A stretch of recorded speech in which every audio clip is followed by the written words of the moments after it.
let's talk about the glorious government transparency that we now have and that Trump promised us but never intended to deliver. Many of you probably already know that there was a Signal group chat that Pete Hegseth and a number of individuals, which we can now actually look at a list of those individuals if you guys are curious, which includes Michael Watts, Scott B., Walker Barrett, Brian, Pete Hegseth, Jacob, Dan Katz, Joe Kent, SM, who could SM be? Marr, Mike Needham, John Ratcliffe, the CIA director, Susie Wiles, TG. Now, if you guys have a suspicion for who TG is, I would suspect Tulsi Gabbard, the top intelligence official, but she said that she wasn't in this group chat. So it can't be her. She also said there was no classified information in this group chat, and we will see about that. JD Vance, Vice President, Steve Witkoff, who is Trump's special envoy. So all these people are put into this group chat, and then they start planning an operation to bomb Yemen. And when I say planning, what I mean is they discussed the operation and listed details. So it wasn't like they were specifically listed. Fist U.S. outlying islands fire. Hey, thank you so much for the tenor. I appreciate that, buddy. So it wasn't like we're going to use this specific route, that specific route, that specific route. But they were generally discussing it with specific details that should be classified. At least that is what the report was from The Atlantic.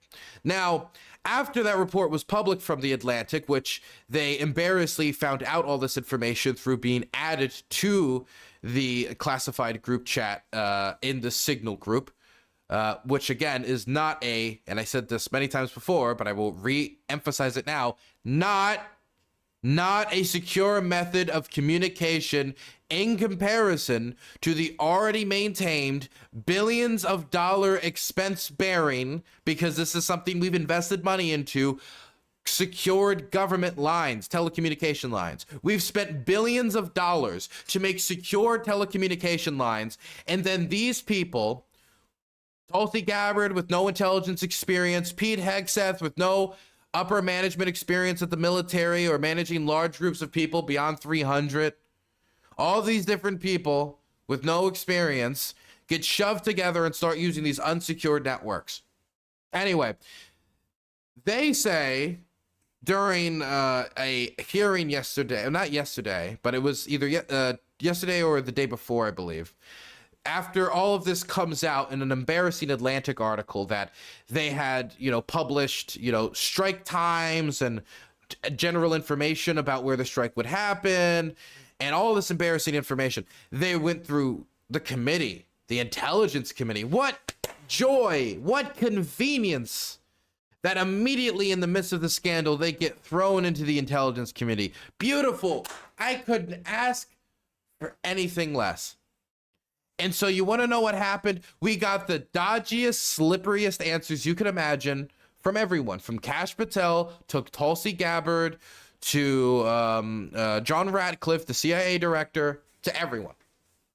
But the thing is, they didn't even have their own story straight or have their own narrative straight of what we should share and what we shouldn't share. For example, Tulsi Gabbard wouldn't even say if she was in the group chat. She wouldn't confirm or deny whether she was there or not at the start. And it was only later when they immediately asked John Ratcliffe afterward if he was, and he confirmed it, that she would later, try to talk more about it. So they didn't even know what they could or couldn't share. Tulsi was dodging everything. John Ratcliffe was just dodging the majority of the questions. And there was a lot of I do not recall, but there was some declarative statements from, for example, Tulsi Gabbard, who said that there was no classified material in the group chat. But at the same time that everybody in the room was, answering these questions, we were getting that answer from Tulsi, when they were to have the follow-up question, and this happened for multiple senators, okay, if there's no classified material, can we now see the messages? And they said no, because it was part of an ongoing investigation, et cetera, et cetera, et cetera. But if it's not classified, they 100% can't show the messages. And they were choosing not to. Why would they choose not to if there's no classified material? If it would clear them of any blame, or of any wrongdoing when they say that this isn't a scandal, because they asked John Ratcliffe, the CIA director, this is the person in charge of one of the most, if not the most powerful intelligence organization on the planet. They asked him if anything was done wrong, and he said no. They were making these types of declarative statements during this hearing. I just wanted to throw out there quickly before we did this, and this, well, actually, I think when I call them, we can talk about it then. But I wanted to bring on a guest. Now, the reason we're bringing on this guest to talk about this and review this with us is we go through these messages and we get this transparency that the government did not want to show us. They did not want to give us the messages we're about to read. The reason I want to go through this is not only the joy of being able to have this level of transparency, but also because I get to do it with a Canadian. I'm bringing on a Canadian because I want to make sure that we have Five Eyes representation in this intelligence crisis. Let me call him. We're going to review these messages together and go through what Pete Hegseth says right here is clean OPSEC. We're good. This isn't getting out. Don't worry about it. Godspeed, Warriors. Let's look through these totally non-classified messages. Hello, can you hear me? Oh, yes. There we go. Here, wait. I'll turn off your... Can you hear me? Yes, I can hear you good. I can hear you perfectly fine. 1 second. How are you, by the way? I'm good. How are you? It's been nuts, to say the least. A little bit, wouldn't you say? Just a tad. Yeah. Well, I mean, it's funny because it's like I'm like, now I know what Americans must feel like, because basically, if it doesn't have to do with the election right now, I almost couldn't care less. But this thing is the only thing that's been able to drag my attention away, because it's nuts, insane. I don't even know if that covers it. It's the funniest thing I've seen in a while. Like you would say the funniest thing you've seen in a while. Well, I mean, it's one of those like, I feel bad for the country, but this is incredible content moments where I can't. There's like where it's like, don't worry, we're 100% operationally secure. He says to the like non-secure group chat with a journalist in it that he is unaware. It's just like that's so funny. You mean our OPSEC is clean, Godspeed, brother? Yes. Or no, there was another one that I laughed at. And I think this was maybe in like one of the earlier ones that came out, but it was there was a couple of them. Yeah. Something about, I will do all we can to enforce 100% OPSEC. I welcome other thoughts. And it's like that and that's being reported in the Atlantic because it was the reporter was in your group chat. So it's like, that is, I think, barring how bad everything else is, I think the real controversy is after he did so much work to do such good OPSEC, that dastardly Atlantic journalist undercut him and just sold him out like that. I mean, he said he read all the messages, so he knew how hard he worked, and he didn't care, and he still published this report. And I mean, like, and after they were so clear, they couldn't have been any more unequivocal that there was nothing like top secret or classified in those chats. So for him to Tulsi then go declaratively, she said that under oath before the Senate Intelligence Committee, which, I mean, even if the Atlantic didn't publish these reports, that the Intelligence Committee was going to, presumably, or people on there were going to follow up. People were going to follow up and try to look through that. And they just declaratively assumed that nobody in the administration would leak it, assumed nobody, I guess the Atlantic, would not publish the fact that there's 100% was classified material in there. It was so clear there was no classified material in there. So for Goldberg to then go and leak the classified, it's so goddamn rude. How dare, like, I can't. It is honestly just like a liberal. Just like a liberal. Yeah, exactly. So I was thinking that since this dastardly traitor to the American project had the Atlantic, this traitorous insurrectionist institution, had published and gave us the transparency Trump promised but never was going to deliver. I wanted to go through this with you, and we could just go through. I wanted to go through it all. I wanted to go through it all with you. Would you like to do that with me? Yeah, because I read the story. There was a story came out yesterday. It's all been a whirlwind. The story came out yesterday, right? Or Monday. The story. Well, I mean, you mean the full report? This came out this morning. All these messages, but the original story I think came out 2 days ago. So this has all been a 72-hour whirlwind. Yeah. So I read the original one and was deep in the weeds in that on Monday. I haven't been able to go through all of the screenshots for the updated stories, except for like the stuff people have been sharing online. So I am more than happy to go through. Well, we got everything the Atlantic published. So they didn't. I don't know if they published. I don't think they published literally every single message, but they published basically everything of note that isn't. I assume that they're allowed to publish, and including information that at the time would have clearly been classified, which we'll get into in a moment. And it's like, they're not. I don't know how much more clear it could have been classified information. It was the most clear, but we'll get into this in a moment. Can I just ask you quickly, if this happened in Canada, if Mark Carney had this scandal right now, let's say, right? And for those of you who don't know, Mark Carney is the Liberal prime minister that replaced Trudeau after Trudeau resigned, after Castro's black magic spell wore off and the people didn't like him anymore. So Carney took his place, and the Liberals have resurged really strongly. If this happened, let's say the scandal dropped right now, even though the Liberals are ahead, and somehow black magic miracle, Castro came through one more time, would that crush their campaign, would you say? Yeah, no, especially with all of the like the sort of like the how much like credibility damage they've had on sort of like national security stuff, and like not being on their toes for that, and with foreign interference and all that. That would be like, yeah, no, because especially because he's untested. He's not a politician, so there's all this stuff he has to learn on his feet. So that'd be it. Game, set, match. It wouldn't matter. Like 343 conservative seats. Also, as we go through this, do you want to share your screen? Yes. I'll share the screen. I'll share the screen. 1 second. Alrighty. Let's get into it. Okay, let's get into it. Come with me, and you will be in a world of pure imagination. Let's get started. Okay.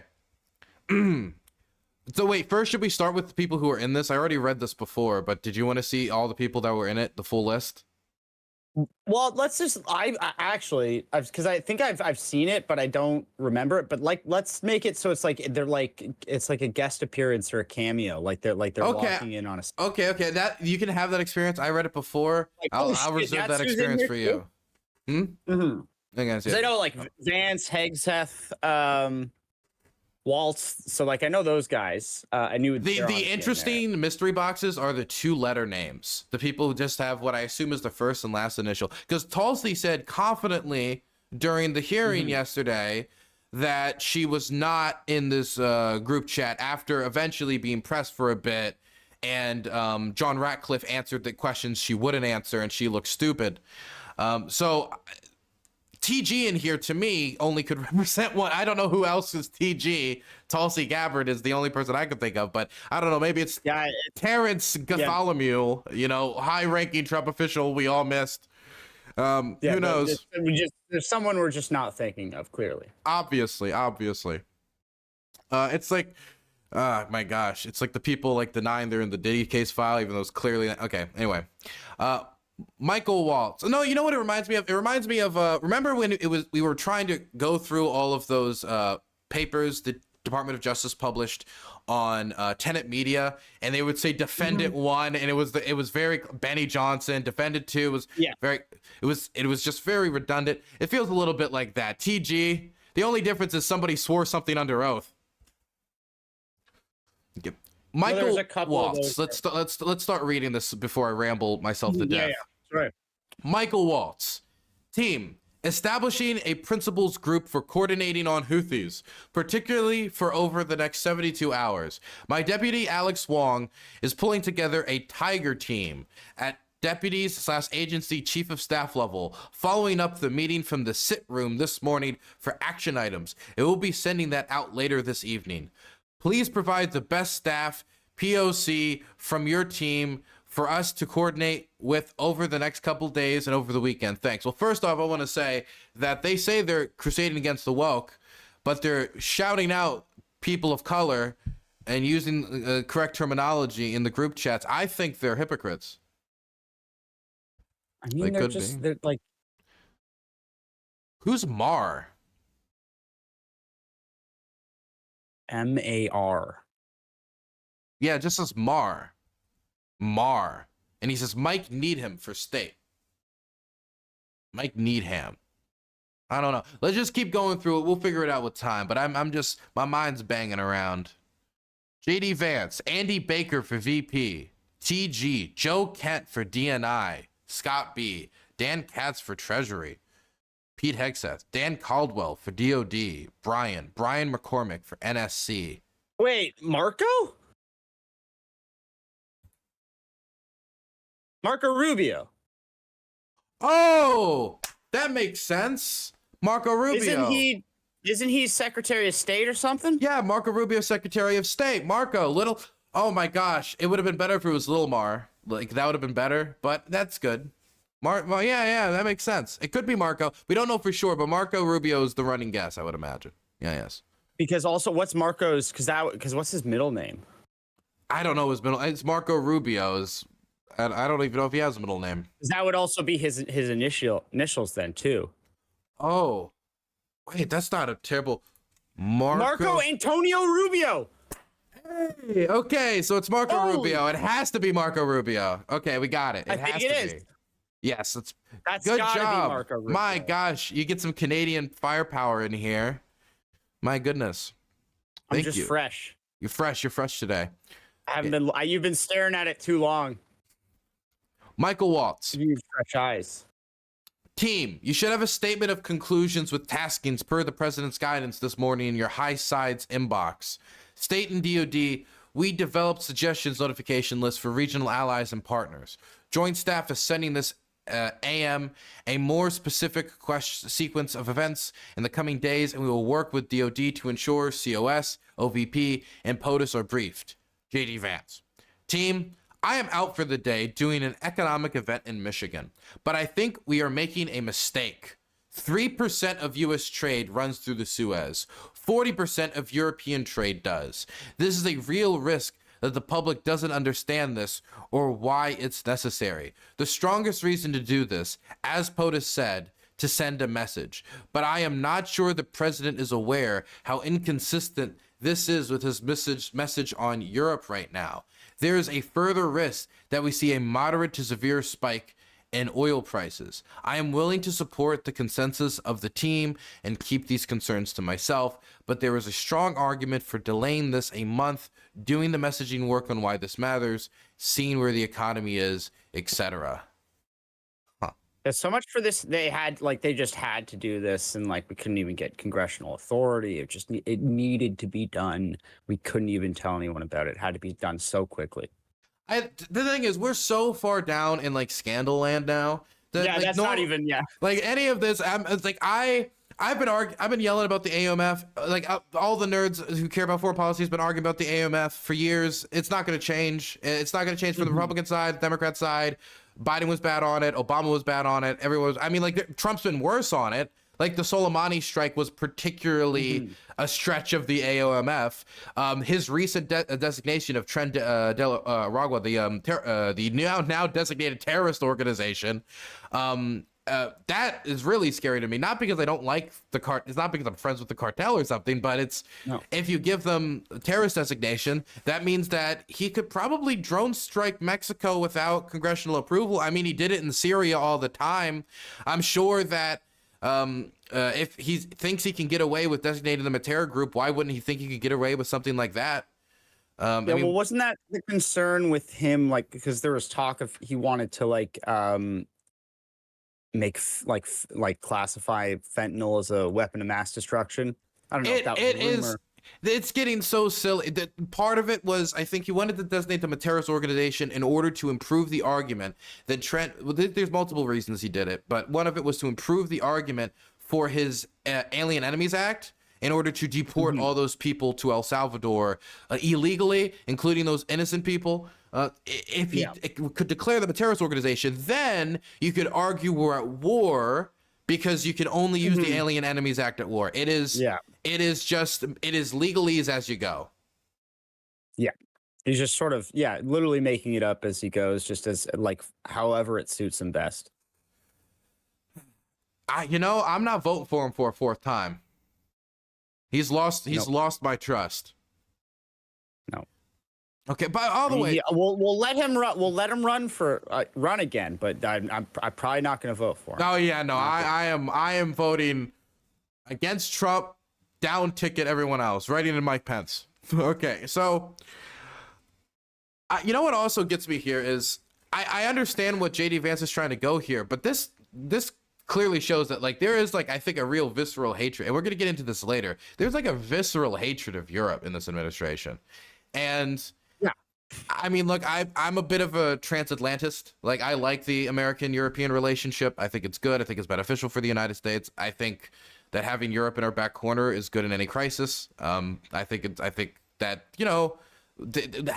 being friends with other democracies is cool, but also just the economic sense of this doesn't run with me. I mean, 3% of U.S. trade runs through the Suez. That's still another inflationary pressure right now. That's still a concern to them. And even if that isn't of concern to them, the shipping price insurance cost is going to be of concern to them. The extra pressure on Southern African shipping rights lanes is going to be a concern to them. The concern of just like to the regional partners that you have who are going to ask you to act if you want to continue to have the arrangements you've made with them is going to be a concern to them, which if Trump wants to continue to be Israel's, in their back corner is going to be a concern. There's levels to this outside of like fuck the Europeans, but it makes me wonder, like, when these decisions are made, is it ran through anybody that might come by and say like, well, let's talk about this inflationary pressure, let's run it through this, let's run it through that, or is it really, if you can catch Trump in the right mood at the right time, angry at the right person, then you can make him declare, you know what, never mind, I don't care about the Suez anymore. I think this will build more pressure on the Europeans anyway. Yeah, no, I think like it's because I don't think he has any sort of strongly held beliefs on any of this. It's just whatever he there's certain things, but it's like when he does have strong beliefs, they're like, it's like the wind or a weather vane. Like he can be convinced or jujitsu'd that energy into something else if you just know how to, like, I think work them properly. Yeah, no, I don't. I don't. It's the old joke. It's like the last person who talked to him before in the room is the person who gets their way. Yeah, I mean, that was something that was reported a lot. And the thing is with JD, like, JD was not too long ago, he was saying Trump was heroin. And now he's like, he's fading out on the street corner, man. Tinfoil around his ass. Like, it's very clear. He's high on supply. And I don't really know how much he believes anything. I mean, he just got elected 2 years ago. He was in venture capital before that. And his first transition to American politics would have been honestly much closer to Jeb Bush than Donald Trump when you were like listening to the type of stuff he was putting out there. I mean, that's not to say that he didn't say anything that was different or like semi-working class or populist or whatever the idea is supposed to be. But what scares me about this is I feel like we're dealing with Trump, who's a somewhat known, but we're also dealing with an unknown person who does have a lot of his ear. And this type of like a known unknown, and this type of just like, hey, I hate Europe, let's see if we can. These are the types of pressures that are having real impacts right now. And we have the largest war in Europe since World War II. God, I want to throw myself out a window. Yeah, it's not great. And then like he's just openly being like, yeah, I'll give Russia whatever it wants. Not even trying to pretend like he's not doing explicitly that.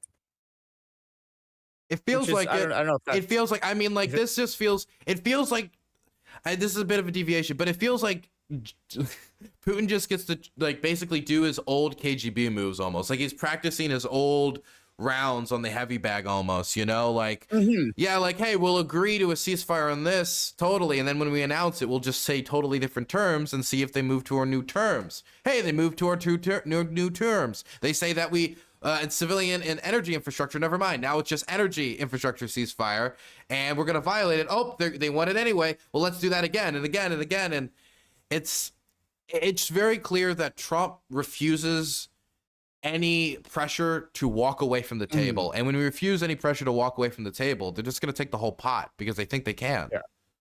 Putin dealing with Trump is probably like being like a retired NBA player and just showing up to a pickup game at the park and just fucking he's doing like globetrotter shit in the White House, like on Trump right now, like in probably those negotiations, pulling shit that he would have gotten like laughed out of the room for trying to do during the Cold War. Like he's doing all of the never try this. The painting is what got me. It's like, oh, when Steve Witkoff went on Tucker Carlson's podcast and said Putin called Trump after the assassination attempt and said he's his friend. And, you know, recently he gave him a painting of himself as a present because they're so friends. And oh my God. Wait, a painting of Trump. Of Trump. Okay, He gave Trump a painting of Trump, which then made them closer That's friends. so funny. And they're bonding over it on this podcast. And I go and I watch Russian state TV talk about Witkoff. And after he said, like, oh, the Russians accidentally fired at the Ukrainians with these drones and hit them. But don't worry, they told us they shot down some of their own drones because it was an accident. And then I watched Russian state TV, and literally, I believe it was Rybar said, what a brain dead idiot, in reference to Steve Witkoff believing what Putin said and saying, like, he trusts Putin. And like even they're like, they wait, what? You believe us? it was You're not supposed to believe us. Ay, man. Okay, let's keep going before I have an aneurysm about the future of European democracy, or my own countries. Which is the next one? Oh yes, this one. We go to Joe Kent. There is nothing sensitive during the timeline. We'll have the exact same options in a month. The Israelis will likely take strikes and therefore ask us for more support to replenish whatever they use against the Houthis. But that's a minor factor. I will send you the unclassed data we pulled on BAM shipping. This is CIA, John Ratcliffe. From CIA how are you going to send that to is the concern. Like, just going to Gmail that to him? Dropbox. From CIA perspective, we are mobilizing assets to support now, but a delay would not negatively impact us, and additional time would be used to identify better starting points for coverage on Houthi leadership. VP. I guess this means he's addressing the VP when he says VP like that. I think so. Yes. I understand your concerns. This is Pete Hegseth, the defense secretary, who could do a keg stand in 25 seconds. I understand your concerns and fully support your raising with POTUS. Important considerations, most of which are tough to know how will play out. Economy, Ukraine peace, Gaza, etc. Do they really? So, okay, this suggests they actually believe that the Ukraine peace deal has a high chance of success. Or at least a decent chance. I think they like almost the scarier part is I think they think they're doing like the right thing. I don't think they or at least not all of them. But there Marco Rubio doesn't. Oh, you see it in his eyes. No, Rubio. But I think there's I think to a certain point to be at this level, unless you're just like it's just all you want is just to be in the room and strive for power. I think some of them actually think like that. They call it a peace that like they think they're doing what's best for Ukraine in the world. Like I don't think they see how bad the issue with what they're doing. Well, I mean, I could say maybe for some of them they might, but honestly, I can't assume ignorance. It's because some of this is so. For example, Trump has been briefed that the encirclement that he keeps talking about in Kursk isn't real. That it didn't happen. I have contacts on the ground. I know it's not real. Because if it was real, then my friends would be dead, and they still are calling me gay in DMs, so I know they're not dead. right? So Pretty good sign. yeah, it's a pretty decent, it's a pretty decent sign. So I'm trying to figure out what the issue is, and then I find out from a Reuters report that Trump's even been briefed that it isn't real by the CIA, by like an intelligence report. So Trump knows, but he continues to say this lie.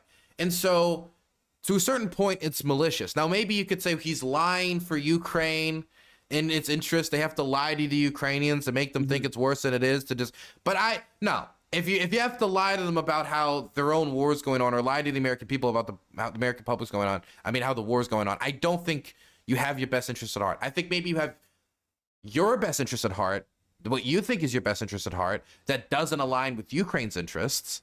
But I think that the top making decision makers, it's completely transactional. And if you're going to make it, for example, like an issue of like, oh, minerals, well, Russia can offer more minerals, right? And so, well, I think it can be to probably meet in the middle. It's like it's really easy to get someone to believe someone when their like paycheck depends on it, whatever that like. Oh quote yeah, is. it's easy. Probably You try to somewhere in justify the your own middle of that. actions. Yeah, where that it's beneficial to them, so they only look at the like whatever will reinforce what they're is beneficial to them. So yeah, maybe a little bit of column A and B there. I think that's probably the case. I just, it'd be hard to pick which ones were which. Like, I don't think Tulsi is one of them. Or even does it matter which one? Well, Tulsi's a hard one to know which one that she is. That's even more difficult.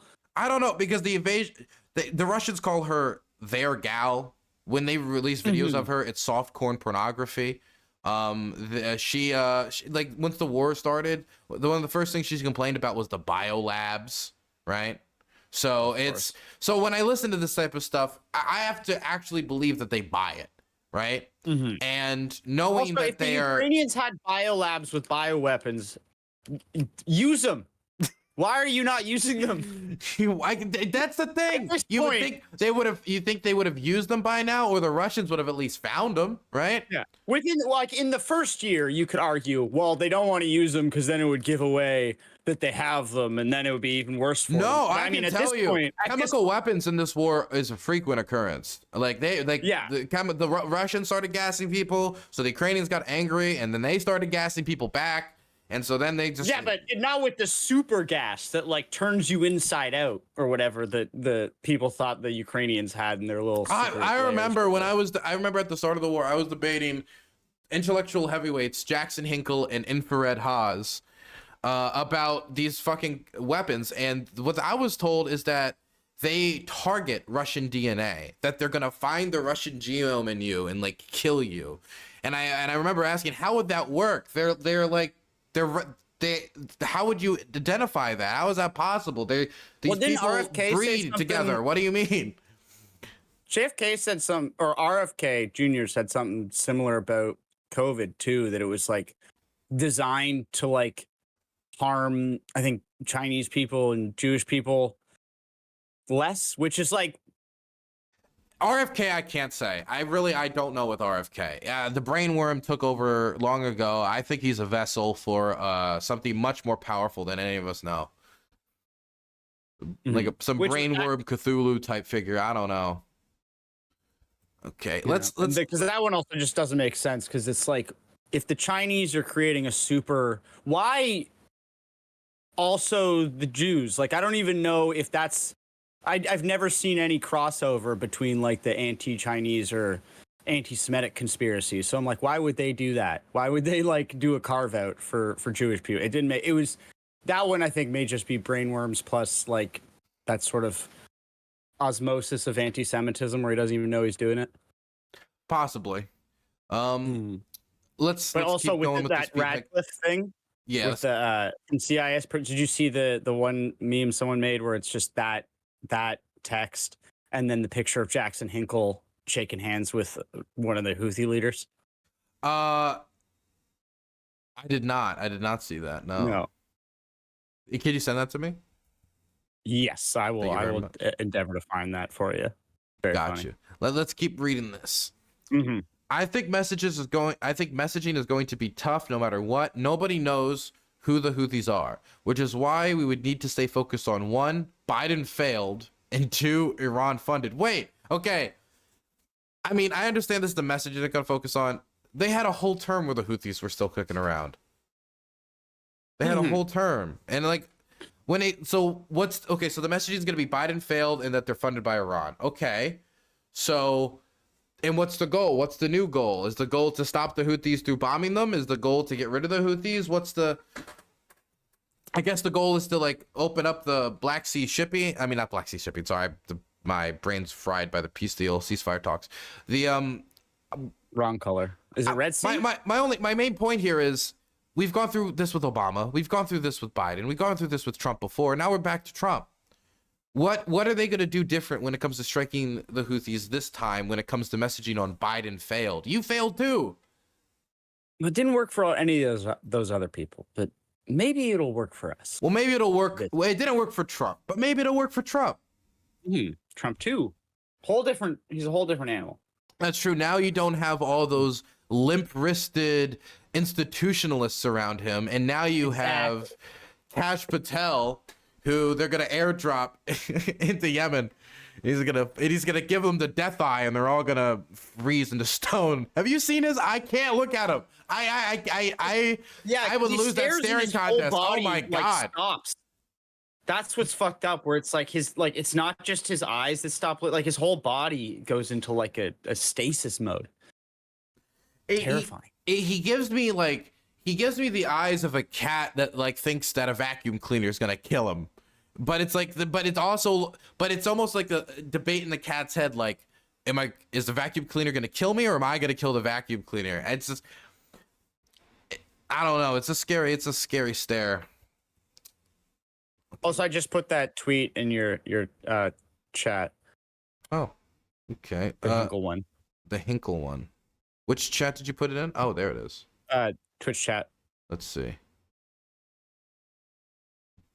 Jeffrey Goldberg may have just inadvertently outed Jackson Hinkler, Jackson and Christopher as CIA assets with the second batch of messages. From a CIA perspective, we are mobilizing assets to support now, but a delay would be used to better identify starting points for coverage in Houthi leadership. Look, I don't believe it. No, but it's very funny. But even though I will say becoming an intelligence asset is a big ego thing too for a lot of these people, you'd be surprised how much of them just love the rush of that stuff. But I think he's too much of a pussy. Honestly, I don't think we'd offer him enough. I don't think we would. No, I think he'd probably want more from somebody else. I will say though that the idea of this coming back to bite him in some way, and some people believing this in some capacity, would be very funny. So people should promote it. Or the Houthis believing it. Not promote it as true, but promote it as an idea. You know. Yeah. The Houthis believe it might be a little bit more worse for them. Let's read the rest of this. Pete Hexman, every bit of this is beautiful to me. Okay, where were we? Oh, yes. Waiting a few weeks or a month does not fundamentally change the calculus. Two immediate risks of waiting. This leaks and we look indecisive. Well, don't have to worry about that. Well, don't worry about that, buddy. You'll be fine. Israel takes action first, or Gaza ceasefire falls apart, and we don't get to start this thing on our own terms. We can manage both. We are prepared to execute. And if I had final go or no go vote, I believe we should.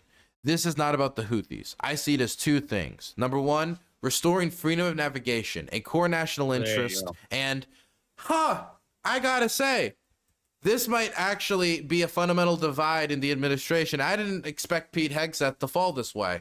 Honestly, I thought he would fall on the, like, it's your problem, bro side. But I mean, I remember at the start of the invasion, he was pro-Ukraine. He had, he's worked at Fox. This was a Murdoch production. They believe freedom of navigation matters, just like most of the American establishment. So, I mean, it's fallen to him as well. That could be a divide between him and JD. I wonder what JD actually thinks of freedom of navigation, if this is something that we should waste our time with.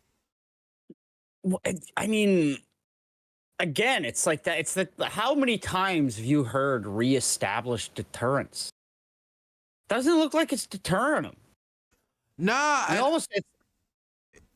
it's weird that it's strange that we've decided that we're going to try to reestablish deterrence a million times over against a fanatical, almost cult-like It's fucking militant movement that has been seeing the worst of Saudi and American air campaigns. Because we all know the Saudis to play nicely, and we decide that that's the place where we need to play deterrence hard. But in Europe, where we have all the atomic weapons and a post-World War II peace standard that we like to preserve, yeah, that sounds kind of boring. Honestly, I think we should just concede everything. I mean, just sail around it at this point. You gotta find a better spot. At this point, it'd be easier just dig a different canal. Take a different canal. Maybe. With the amount of rockets that have been fired at the Houthis over the years. From the you top, just built a new canal. From the top of Africa to the bottom, just straight through the middle. Might as well. Yeah. Yeah. Straight through the middle. Okay. We are prepared to execute. And if I had final go, I think, we are prepared to execute. And if I had final go or no go, I believe we should. Number one, restoring freedom of navigation, a core national interest. And number two, reestablishing deterrence, which Biden created. We already talked about this.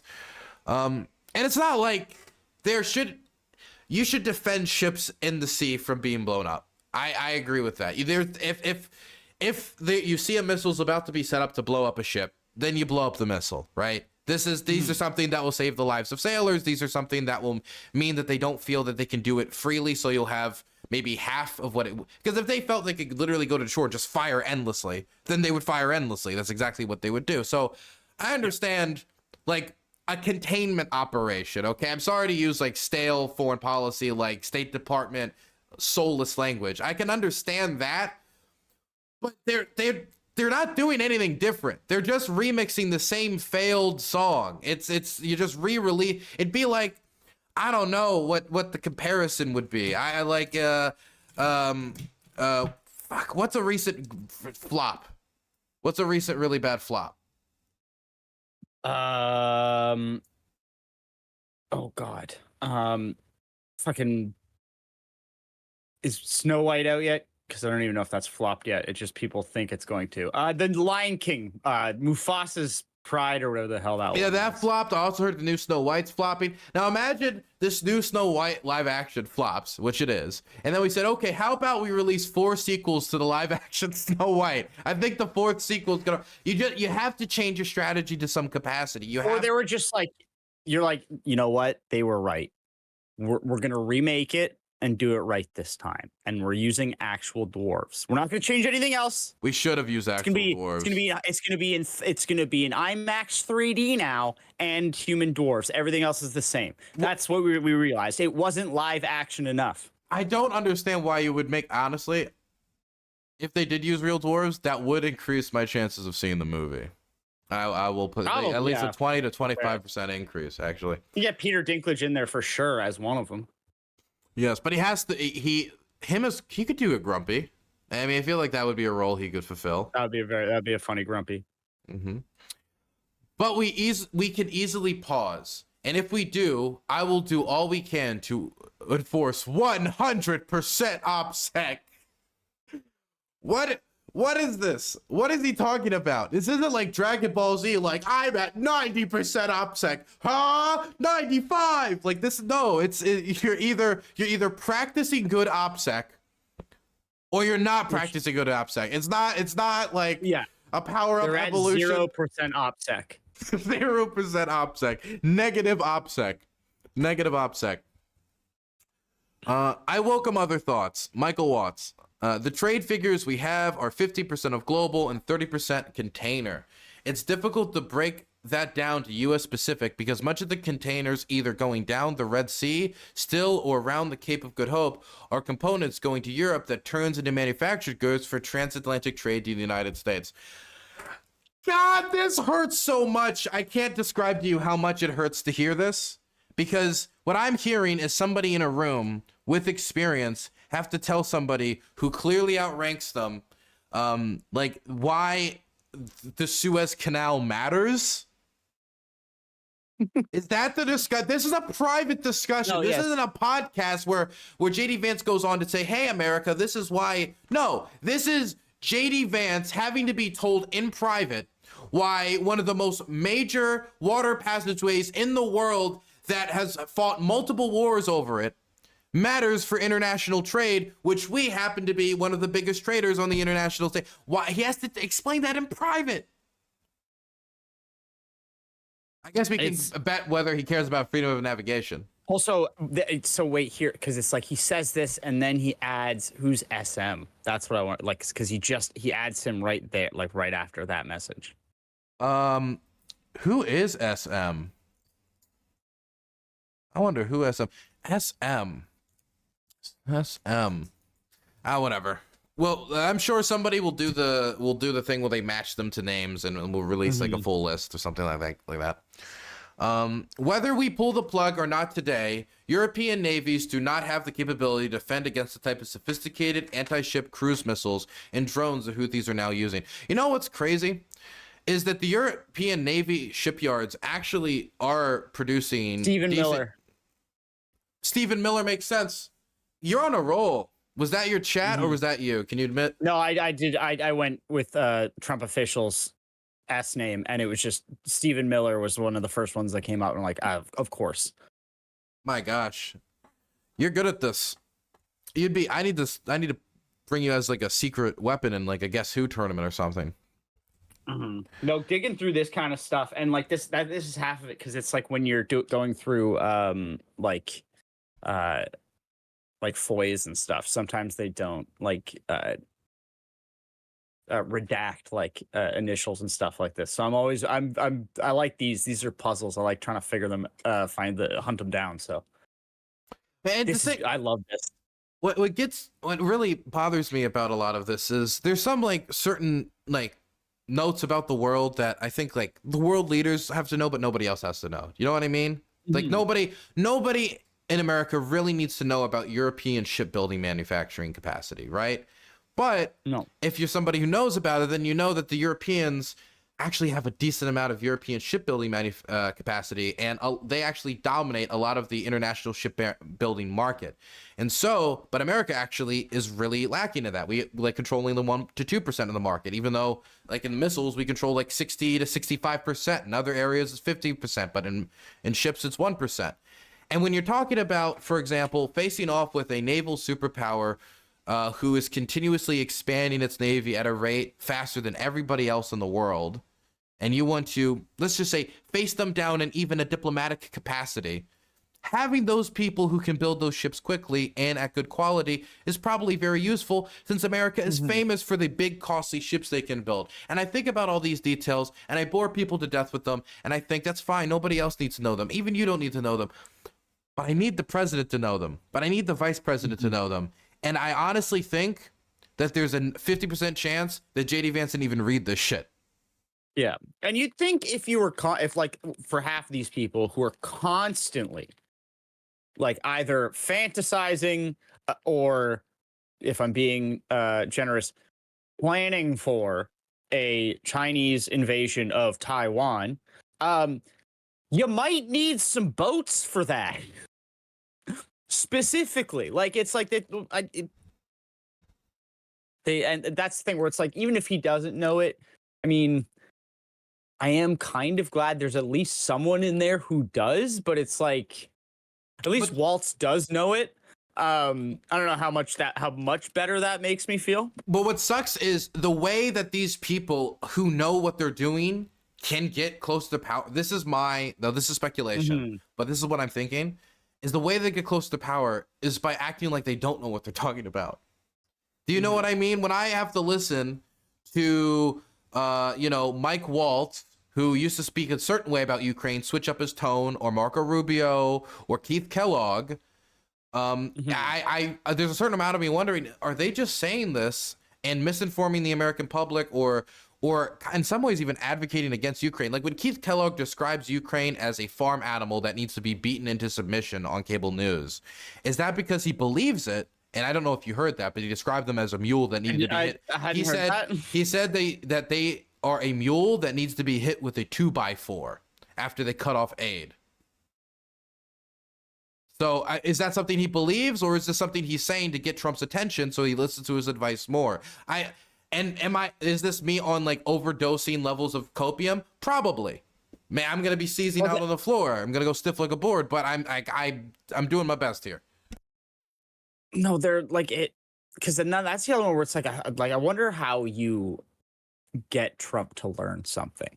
Like, if you have a piece of information that you need him to either like just ingest in some way, like, how do you do that? Because I feel like it basically almost 99% of ways you try that, he would either get angry or think you're a nerd and just not listen to you.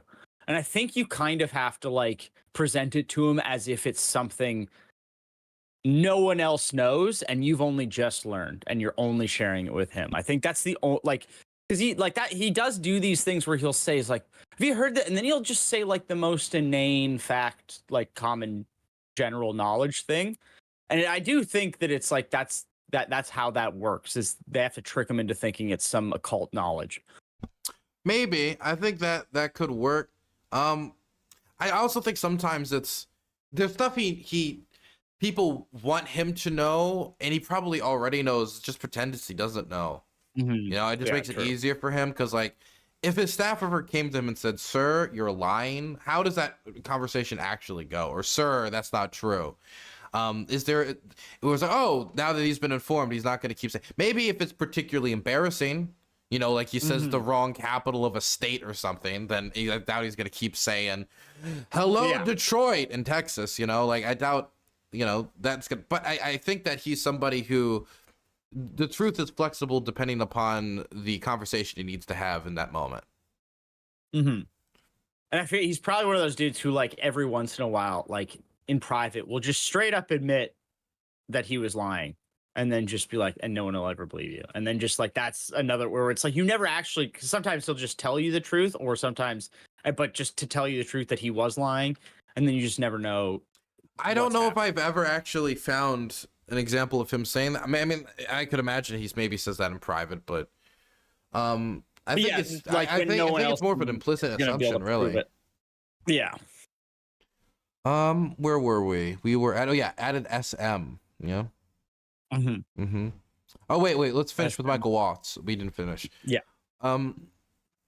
So whether it's now or several weeks from now, it will have to be the United States that reopens these shipping lanes. Per the president's request, we are working with the DoD and state to determine how to compile the costs associated and levy them on Europeans. As we stated in the first PC, we have a fundamental decision of allowing the sea lanes to remain closed or to reopen them now or later. We are the only ones with the capability, unfortunately. From a messaging standpoint, we absolutely add this to of horribles. That's how he wrote it. On why the Europeans must invest in their defense. Okay, so they're going to talk about the Suez Canal as the reason why the Europeans need to invest in their defense. Okay.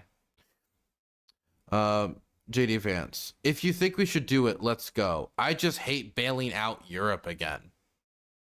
So it seems like Pete, like you just put like a whole like leftist meme text explaining why this is for our own benefit, and then Vance is like, JD Vance is willing to work against America's interest to screw over the Europeans to add pressure against them. And can I just throw out there, like, I understand the implication of wanting Europe to pay more.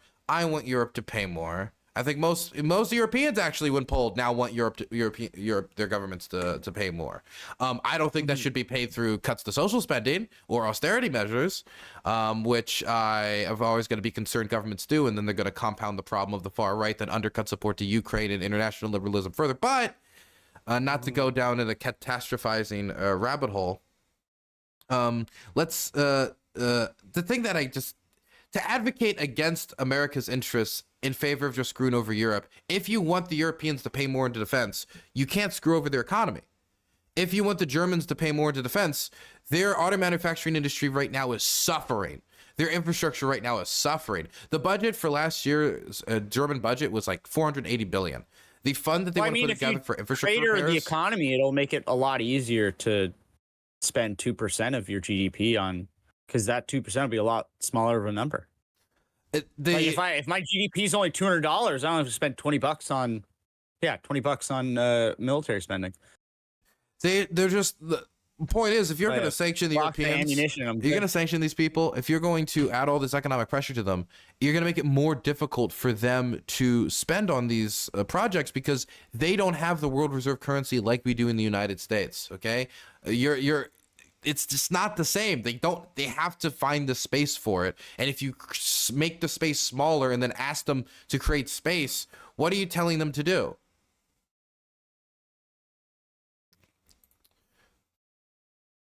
Things we can do up front in our interest, a Saudi oil facility. The one thing he's worried about. Let's just As long make as the precious oil facilities don't get roughed up. let's just make sure our messaging is tight here. And I think if there are things we can do up front to minimize the risk to Saudi oil facilities, we should do it. Not civilians. Oil facilities. No oil facilities. They want to keep those oil prices down. Not Man. even infrastructure or diplomatic ties while we dick Europe around. The Saudis' oil. No, he cared less about how trade would affect American consumers here and more about the Saudi oil facility. I mean, look, I understand like if Saudi oil facilities get hurt, that affects international oil prices, that affects American consumers, but I don't know how that logic applies to one of the most brutal regimes in the Middle East and not a continent under siege. But okay, whatever. That's okay. I just have an aneurysm. VP, I fully share your loathing of European freeloading. Also, I want It's to. That part is kind of funny to me, where it's like they're in like a private group chat, and they're still semi-maintaining that sort of like, well, you call him by the vice president because he's the vice president, which I understand in like when you're with him in person. But they're only half doing it, so they're not like Mr. Vice President. Like if you're gonna do it in the chat, you have to type out Mr. Vice President. You know what this feels like? You can't do VP. You know, I think it's just in order to like indicate it's for him. I like. But just say Vance or JD. Yeah, that would be better. Same letters.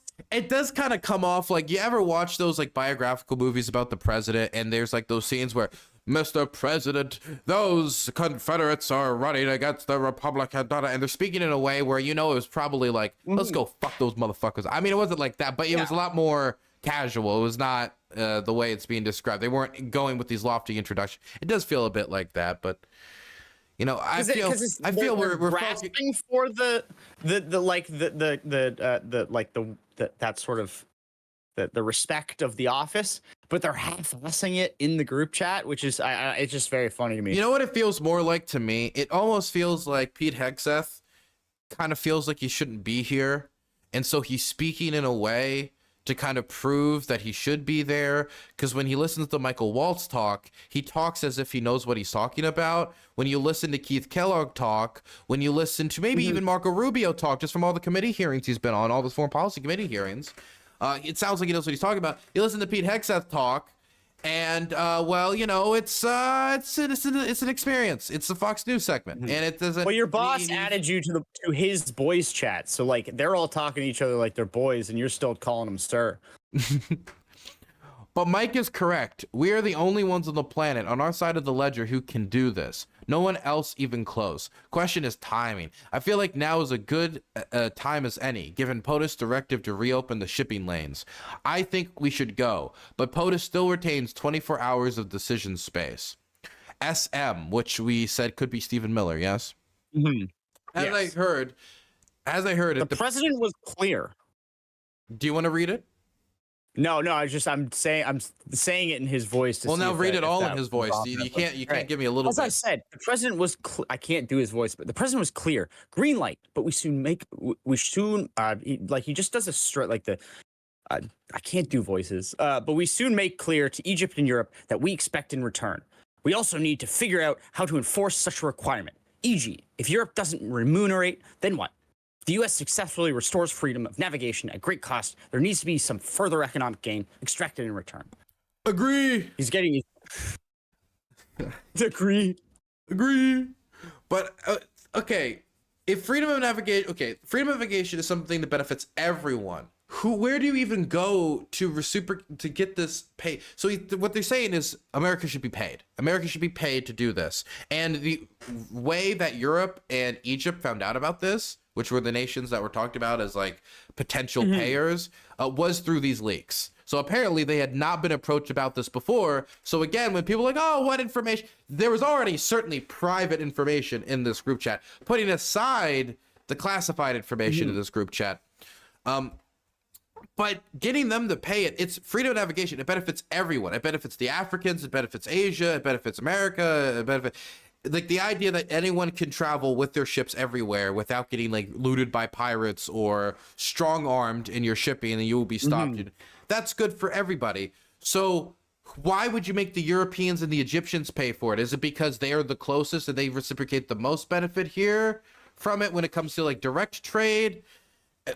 But this is the thing I don't understand. How are you going to get the Europeans to agree to something like this while you're not prioritizing their defense in any manner? Answer me, Wes. You need to answer me. You must answer for the crimes. I think they're imagining they just, like, Europe just starves. Like, this does kind of seem like it is the sort of, it's the, like, the like a laissez-faire. You got a nice European Union there. Wouldn't it be a shame if something were to happen to it? And like, it's like, we're just gonna, maybe they just don't do anything and they're just gonna, like, I think they assume that their position is so, and it's not that it's not valuable, but that they think that if they just don't do anything, things will get so dire that Europeans will be on their knees looking to the sky hoping for Superman to come and save them. I think they genuinely do think that it's like, well, they'll have to pay. They need us too badly. Our services are required, sort of thing. Yeah, I think I think there's some amount of truth of like America's, of course, influence in the world stage, its usefulness, but there's a certain amount of delusion here. There's a certain amount of, I think, being up their own ass. I think that also comes down to bear when we hear them talking about like finding the terms to end the war in Ukraine. The idea that like, well, they're gonna have to because we're America, and we're, as if the Ukrainians can't walk away from the table, which would be terrible for them. But there's a certain amount of just foolhardiness in the fact that no one would tell America screw you, and it's, if you make it bad enough for them, which they seem to be trying to, they just might. Yeah. Now we have the cherry. Here we have. This is insane. When I saw this, I didn't. My mouth just was agape. I thought that the classified information would be like, we're gonna do it in an hour. Yeah, it's gonna be tomorrow. We'll hit him here. This is a fucking itemized, almost minute by minute list. This type of stuff. This is the type of reports I expect back from my editors for like the scheduling of like the work hours. Like, you're punching in, punching out, so I like pay you for the right out. Like, this is the type of this looks professional. Yeah, no, he probably got this from someone like. You think he just copy and pasted it? 100% this is copy pasted from something he was not supposed to copy paste. It might be copy paste. I mean, it could be copy pasted. So it says team update. I don't think this group chat is the team in question.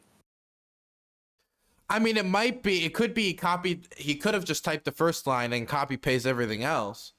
Like, this is the. I mean, who knows? Either, you know, or he spent the time to type this all out on his phone. I don't think Pete Hegseth actually writes like he doesn't write, because that's 1215 lowercase et. That's, no one writes like that. He was in the military. He was in the military. He's cool and hard. We should go back to see if he says any other times throughout the other texts and if he writes it like that. Let's read this team update from Pete Hegseth. Time now, 11:44 ET. Weather is favorable. Just confirmed with CENTCOM we are a go for mission launch. 12:15 ET. F-18's launch, first strike package. 13:45. Trigger based. F-18 first strike window starts. Target terrorist is at his known location. Should be on time. Also strike drones launch. MQ-9s. More F-18s launch. Second strike package at 4:10. 14:10. 14:15. Strike drones on target. This is when the first bombs will definitely drop, pending earlier trigger-based targets. 15:36. F-18. Second strike targets. Second strike starts. Also first sea-based Tomahawks launched. More to follow per timeline. We are currently clean on OPSEC. Godspeed to our warriors. And JD Vance responds, I will say a prayer for victory. And this has been, so this is like, so it says time now. So Wait. He also got 2 prayer emoji reactions. Yeah, he did get 2 prayer emoji. But just like going through the timeline here. So it's like time now, 11:44 ET. Where I'm assuming that's probably not the exact time. So it's probably sometime after 11:44. Because he would have had to copy. I'd imagine like 11:44, 11:45. I mean, you know, honestly, I could see this being him just because of the random capitalization in some of these areas, which is something that I know he does. Mm-hmm. But like he wouldn't be the one deciding this timeline. This would have been, I think, this feels like it would have been like he would have been given this. No. This 100%. He was. I'm just talking about this. If he literally copied and pasted, if he was that lazy, which would to me be like the cherry on top of everything. If he literally is just doing what that guy did, the National Guardman Jack Textera in that Discord chat. If he was just doing that in the Signal chat, that'd be beautiful. Burns is immoral. Either Also, way, now that the more I look at this, they've all been infected by the way that Trump writes. And like you look at the just random words that are just capitalized. Yeah, that's what I was talking about. The random capitalization. Yeah. You're right. No, yeah. I think so. But and then it's like JD Vance is sending this, I guess, 2 minutes before those F-18s are supposed to launch. Yep. But is this classified? Yes, 100%. Yeah, it's classified. I don't know if you guys would know this, but the exact times at which like strikes, and it's not like, oh, a little bit later. It wasn't general times. It was the exact times for each phase of the bombing runs, the type of aircraft that would be used, first strike, second strike, sea-based Tomahawk wave here. I mean, it was in order. It was like, it's the whole thing. Yeah. The only thing that could have made it worse is if he literally like put the address down. Yeah. When someone in an F-18 says, I'm going to arrive at this time, it's not a guesstimation. They're going to show up that moment. Look, let me put it this way. Let's say I hired a cameraman and he went in an embed with me and he said, I'm going to Kramatorsk, or no, I'm going with Dylan to Pokrovsk at 5:30 p.m. today. I would slap him and throw his phone out the car because he's going to get us killed. Yeah. It's just stupid.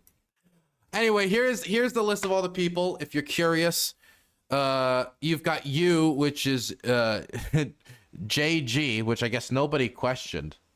Nobody just. That's another thing. Nobody questioned just like who is all these names. Nobody could just go through the check. No, there's like 18 people in here who could have checked. Yeah, that's the thing where it's like, maybe they just didn't look when they got added to it either. Like, we're assuming they all got added like before JG. But like, who knows when they were all like, because we saw that like maybe fucking Hegseth was making this on the fly. So like he added a bunch of people all at once. Do you know who supposedly added him, right? Oh, was it Waltz? It was Mike. Supposedly it was Mike Waltz, and Mike Waltz's. Did you hear his excuse?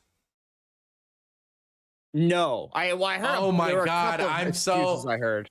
And this is the beautiful one. So he says, he originally said that he basically he suggested that maybe the journalist could have like could have manipulated his way into his phone, and then after manipulating his way into his phone, manipulated his way to be added into the group chat. Like he got hacked? It sounded, I mean, he didn't say hacked, but the way the only way you would do something like that would be a hacking. I would just say this administration would probably be the last one to be lenient if you were to hack into a government employee's phone and do something like that. So if they had evidence, they would bring it forward, arrest him, and be like, look, as the free press goes against America again, and he would once again declare the press the enemy of the people. So if they had evidence, they'd show it. They just don't have evidence. It's just he needs to find some way outside of I had him on my phone and I I think the last thing I heard was from Trump was that it was maybe one of his interns and staffers, unnamed, of course. Saying you got hacked is a lot better than it was one of the dudes who did the it was a Fox News host where he's like, well, as you know, reporters oftentimes give politicians fake names and fake absolutely no, we don't. What? Never do that. Who does that? Secondly, who said that? I mean, it was the one who's not allowed to go for Thanksgiving dinner. That's all I know about him. He's a Fox News anchor. Oh, are you talking about oh God, I was gonna say the smarmy one, but that does nothing. Oh God, what's his name? Waters. Somebody in chat will remind me. Jesse Waters? Is it Waters? I was asking. I mean, you're the one who's talking about the person. It is Jesse Waters. Yes, it was Jesse Waters. So he's like, sometimes journalists give out fake names and identities to politicians to trick them and try and get information. I'm like, you get how that would be worse, right? For Waltz? Like if this is a journalist worse. who's given him a fake identity, so Waltz definitely doesn't know who this person is, and then still added them to the chat. It's like the tenant media. It's like when Tim Pool says, I was tricked by tenant media. If you were tricked, then you are a moron, and you need to like become a street sweeper and stop talking about politics and humble yourself a bit or something. Because if you got tricked by this fake Hungarian businessman and just accepted that this millions of dollars was coming from basically nowhere, then you're kind of a fool. It doesn't make it any better than if you were, you know, actually just working for the Russians. It's just the thing is, are you malicious or an idiot?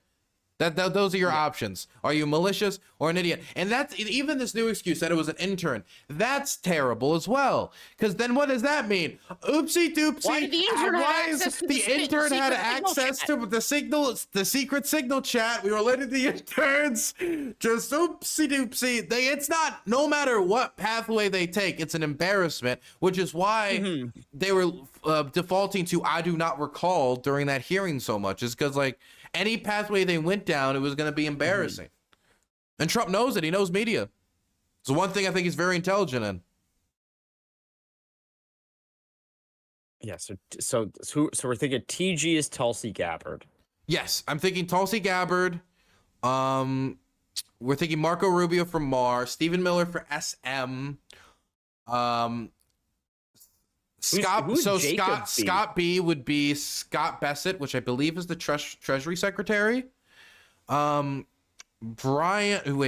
I don't know who Brian and Jacob are. Those are the two that I'm stuck on. Oh, Scott Bessent is the Treasury Secretary? I believe so. Am I wrong? This is the fucking cabinet. This is the entire cabinet, basically. Yes. This is a secret signal cabinet chat. No, he's the Secretary of Treasury. He's the Secretary of Treasury. But yes, this is his basically, this is whole cabinet, yes. So, which kind of, I think that might create a new thing. Because if you're Trump, and you just found out that the majority of your cabinet, your highest ranking cabinet officials, all have a secret off-the-books group chat where they talk about all of your decision makings and whether or not they're going to actually let you make the decision. Oh, I don't think he cares about that. I think he loves this. From my perception of Trump is that when people argue in the room, he likes to sit back and watch it like a tennis match. And so the idea of people fighting core politics style to like win his favor, or even just like saying what's the best thing we should ask the president or advise the president to do, I don't think he cares about that. Yeah, well, because they're all still like it is. You're right. They're doing it in private, but it is sort of like he's like the king, and his attendants are fighting in front of him.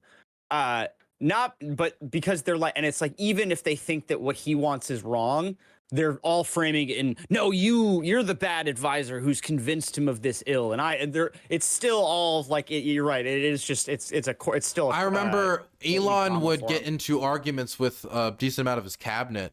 I know like one of the worst arguments was with Marco Rubio, because like Elon wanted to make these like unilateral cuts at the State Department, and Marco Rubio was like, no, these people like I need them to do my job basically, and Trump basically just sat back and watched them argue for like 10 or 15 minutes like he was watching a ping pong match. So apparently this is just like something he does, so I wouldn't be surprised. Also, I'm assuming the 18th member is that CIA agent that Goldberg said he didn't want to, because I just counted that up. That's 18 people, and it says 19 members. Maybe Brian or Scott B. I really don't know, but I mean, like, we're so. Well, I mean, I would assume so that he's taken the 18 people who are not CIA agents and removed the name of, or like whatever, even anything that could identify. I believe that it might have been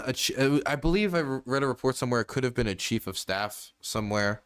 But okay, I do want to throw something at you. When I was watching that hearing the 2 days ago, something that really fascinated me was this back and forth with one of the generals, which was basically just trying to get the general to admit, after failing to get the cabinet to admit, that knowing the time of when a strike could happen could kill the pilot.